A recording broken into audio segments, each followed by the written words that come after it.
nous avons commencé à avoir des problèmes de charge et à essayer de réfléchir comment on pourrait remplir un carnet de commandes différemment. Donc le besoin a émergé en disant il faudrait qu'on soit un peu plus organisé en réseau dans l'Alsace du Nord, d'où le besoin, la nécessité de lancer Résilient. La performance d'une entreprise ne dépend pas exclusivement de sa performance interne, mais aussi de sa capacité à dialoguer, à discuter avec l'écosystème. Et donc le fait de pouvoir mettre ensemble des entreprises pour résoudre des problématiques, pour réaliser des programmes de développement, nous paraissait extrêmement intéressant. Et de se réorganiser sur 3 sujets qui sont l'innovation. L'innovation, ce sont tout simplement les emplois de demain, le partage de moyens industriels, enfin le 3e qui est l'attractivité et les RH.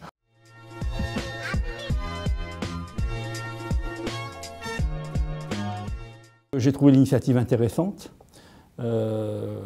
Cette communauté en fait d'entreprises où on souhaite partager en fait des expériences avec d'autres industriels. Cette mixité aussi de cette communauté où il n'y a pas que des industriels puisqu'il y a aussi les collectivités locales et des académiques. Voilà, j'ai trouvé ce projet très intéressant.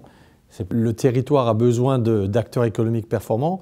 L'industrie est un des marqueurs de notre territoire, donc il était important que l'on comprenne ce que les industriels de notre agglomération vivent, quelles sont leurs préoccupations, quelles sont aussi leurs opportunités de développement. Ce qui me plaît surtout dans le réseau Résilient, c'est le fait de pouvoir partager ensemble des mêmes sujets, de pouvoir échanger. Et tout ça dans le but de pouvoir continuer à progresser et à échanger, comme on dit, les bonnes pratiques. Les IUT sur les territoires doivent être en adéquation avec leur environnement économique, donc les formations doivent être orientées par rapport à leurs besoins. Alors quand un réseau d'entreprises se crée, d'autant plus quand il veut travailler sur les compétences, il faut que les acteurs de la formation soient dedans.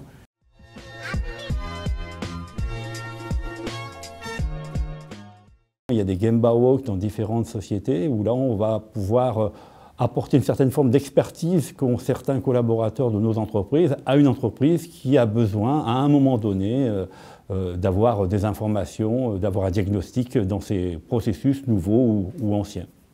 Il y a 3 axes de développement. Le premier, c'est l'attractivité du territoire avec son volet des ressources humaines. Le second, c'est l'innovation sous toutes ses formes, car sans innover, dans la vieille Europe, nous sommes contraints à disparaître, donc c'est vraiment ce qui nous différencie, donc on est condamné à innover. Et le 3e axe, c'est l'échange de capacités, l'échange de bonnes pratiques. J'ai 5000 m² de disponibles, ça intéresse qui sera intéressé. J'aurai besoin de telle et telle activité, de tel et tel soutien besoin. Tout ceci, ce sont des actions qui aujourd'hui sont menées concrètement. Au niveau de l'IUT, nous avons investi dans des exosquelettes parce que ça fait partie d'un des modules de formation, en l'occurrence en DUT ou en LPI. Et les industriels du secteur ont vu ça d'un bon œil puisqu'ils nous sollicitent régulièrement pour nous demander notre retour d'expérience et éventuellement avoir des groupes de projet-études qui puissent travailler directement sur leurs problématiques chez eux. Avec l'IUT, participer à la création du Fab Lab, nous avons fait des conférences et des expérimentations avec l'innovation autour du design thinking. Nous avons l'intention d'étendre ces Fab Labs à d'autres institutions comme le CFAI ou le lycée Heinrich Nessel.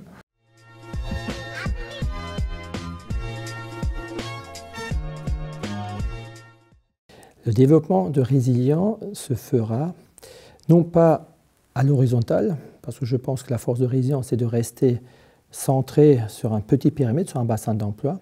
Et l'autre volet pour le développement de Résilient, c'est bien sûr de développer les interactions avec les autres réseaux de proximité qui existent. Je pense qu'il faut qu'on se structure encore un petit peu plus et il faut qu'on apporte surtout aux industriels de ce bassin d'emploi et bien encore plus je dirais, d'informations, de sujets, d'échanges, d'intérêts finalement. Aujourd'hui, Résilient doit rester ce qu'il est, c'est-à-dire une structure agile. Son développement, je le vois avec beaucoup plus d'échanges, beaucoup plus d'ailleurs de mimétisme entre les entreprises. Cette façon de fonctionner, de vivre ensemble sans contrainte et justement ce développement avec et surtout beaucoup de succès. Ce qui, moi, m'a rempli d'émotion, c'est de voir que Résilient, qui était parti avec deux, trois bandes de bottes, hein, c'est exactement ça, est devenu aujourd'hui quelque chose ouvert à la jeunesse.